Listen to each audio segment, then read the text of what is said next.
Paano mag-crochet ng matibay na round base? So, ang unang natin gagawin is mag-work tayo ng magic ring, tapos chain 2, hindi siya mag-count as a stitch, pero mag-work tayo ng 12 double crochet dito sa magic ring.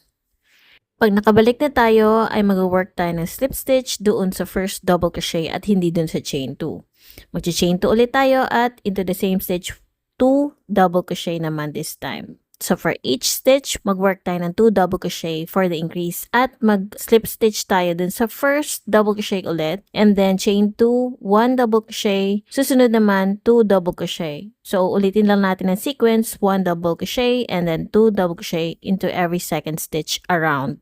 Ito na nga pala ang last round na gagawin natin for this piece. Small circle lang siya at gagawa pa tayo ng isang peraso after natin matapos itong round. Pagkatapos ito, lalagyan lang natin siya ng plastic canvas para matibay ang pinaka-base ng ating coin purse. Ipatong natin ang 2 peraso ng round base at mag-work tayo ng double crochet stitches around nung walang increase. Kapag nasa kalagitnaan na tayo, isa-sandwich natin sa gitna ang cutout ng plastic canvas para maging matibay. Pagkatapos, itutuloy lang natin ang pag-work in rounds hanggang sa matapos. Ang maganda sa technique na ito, hindi nababakat o bubukol ang mga maliliit na bagay na ilalagay natin sa loob dahil may patigas na sa base.